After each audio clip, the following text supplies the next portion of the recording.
4BC has made the switch to 8:82 a.m. and if you're looking to make a switch on health insurance, call Compare the Market on 132 794. Simples.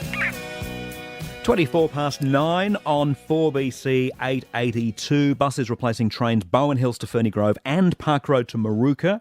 Beenleigh and Gold Coast trains will operate via the Tennyson Loop and the Ipswich line, running express between Maruka and Roma Street. Everything back to normal on Monday morning. And just bear in mind what Gucci's been telling you about the on-ramp from the M3 from the Riverside Expressway onto Hale Street. That I was through there this morning about 6:30, and there were long delays then. Essentially, the off-ramp's closed, and so you know how complicated that intersection is, and police are there and they're doing a very good job of recreating all the possibilities there. But I would say if there's a different way that you can get through town this weekend, it would be well worthwhile doing so. This week, the Queensland Times published a list of Ipswich's worst suburbs for criminal activity. And it was cause for some local discussion. Like they had Redbank Plains and Goodna at the top of the list, for instance. You can see the full list online at qt.com.au.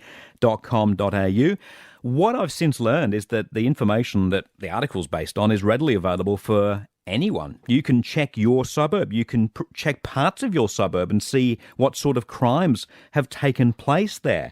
Dr. Terry Goldsworthy is a criminologist at Bond University on the Gold Coast, and he's here to tell you all about it. Hello, Terry. Yeah, hi, Spencer. We're talking about an online crime map which is provided by the Queensland Police Service. Just tell us where you can find it and exactly what it shows and how it works. Yeah, so for your listeners, the easy way to find it is just Google QPS crime map, and that'll bring up the link. If you, I just try to go into the site and find it manually. It's quite difficult. So just Google QPS crime map. It'll bring it up, and so then you have the options of it's split into three areas: a map, the search parameters, and underneath some data that will come out after you do your search. So while I was waiting to go on air, I just did a search for Burleigh Head. So I put in the postcode 4220. And I put a date range of 6 months and just hit send, and off it went. And it came back, and you can search by suburb or postcode.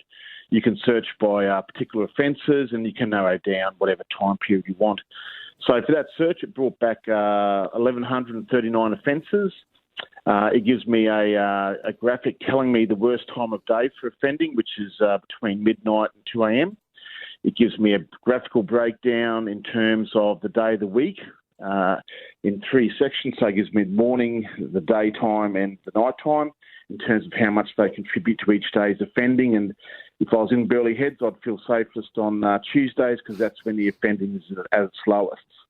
Well, it also breaks it up into offence type, etc. So it's a real great tool for the public to look at. Yeah, so that I guess that brings me to what I wanted to ask you about, just how useful it is and you know, what we can actually take from it. Because if you think about finance, superannuation, people, you know, might have I got mine in the last couple of weeks, you know, superannuation statement, and it, you know, always says past performance is no indicator of future performance. To what extent can you look at a crime map and say this is a, you know, 2 o'clock on a Tuesday is the safest spot in Burleigh? Well, surely that's kind of a chance thing based on what's happened in the last 6 months. You can't really say it's going to be the case in the next. But what can you say is true based on this information? Yeah, look, I mean, you could extend out the time period. I guess you could get it a couple of years of data to show which days. But I guess this what it shows you, and I'll give you an example today in the Gold Coast Bulletin. There's a story of a woman whose Range Rover was stolen. She'd moved up from South Australia 3 weeks ago, and she goes, I didn't realise there's this much crime in Palm Beach. Now, that's an interesting kind of take, because my advice to people, and I do it when I buy properties and move, is, you know, have a look at where you're going to and see what is the crime that's occurring there.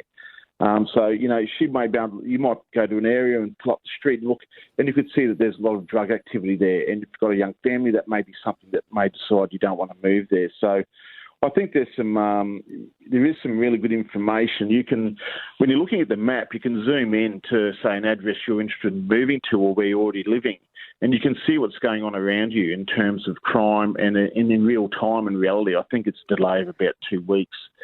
So it does allow you to be informed as to what is happening with crime in our society, and I think that's important.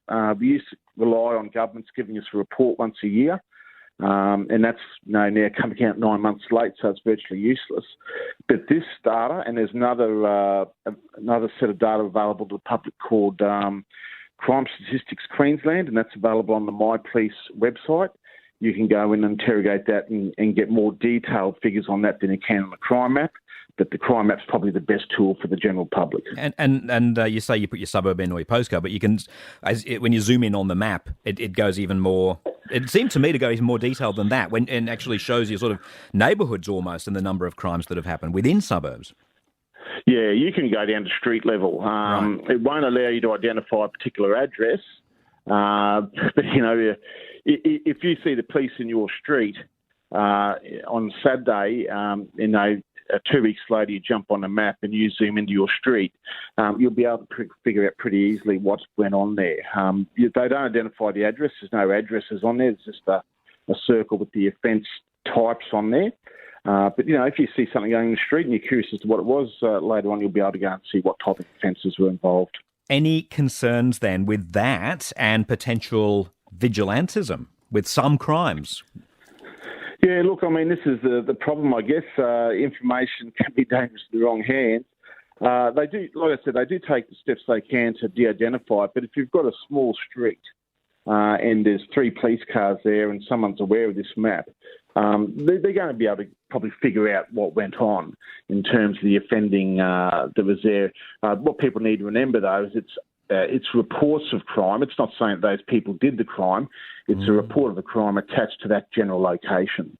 That in itself is a very critical point. Very interesting indeed. All right, Dr. Terry Goldsworthy, criminologist at Bondi University. Thanks for breaking it down for us this morning. Thanks, Spencer. Terry Goldsworthy on 4BC 882. Have you had a look at the map? Do you think you would now? It's great to have all this information now, isn't it? When you're buying real estate, for example, you can now check a flood map, you can check a crime map. There's all sorts of information out there, and as long as you know where to find it, and as long as it's easy to find. What did Terry say? Just to search for a QPS crime map. Don't try going through the front door of the police website. Often it's better to just nail those 2 or 3 key search words, and you can go straight to whatever it is that you're looking for. Coming up shortly on 4BC 882, the supermarket that's been slammed this week for putting meat-based products too close to vegan products. Whose side are you on, I wonder? It's just gone 9:30. Let's get the latest news headlines. Good morning, Matt Hepworth. Good morning, Spencer, and welcome back. We are standing by for a COVID-19 update from the Queensland Government in around 15 minutes' time. It comes as we enjoy our first full day of new freedoms, including more people at homes, funerals, weddings and hospitality venues. Meantime, the NRL Integrity Unit will speak with Penrith Panthers co-captain Nathan Cleary after hearing 3 men illegally entering Queensland to attend the grand final were his friends. There's, of course, no evidence to suggest the player was aware of the border breach. Elsewhere, Victoria's set a national record for daily COVID-19 cases for the 3rd time this week. 1,965 people have tested positive, and sadly another 5 people with the virus have died. And a cyber security firm is warning the country's medical clinics are at risk of ransomware attacks. A new report from CyberCX has found plastic surgery clinics, dentists and aged care facilities are now considered prime targets for cyber criminals. In sport, Brad Arthur will surpass Brian Smith as the longest-serving coach in Parramatta history after signing a new 2-year extension, keeping him at the club until 2024. Spencer, I'll have more news again.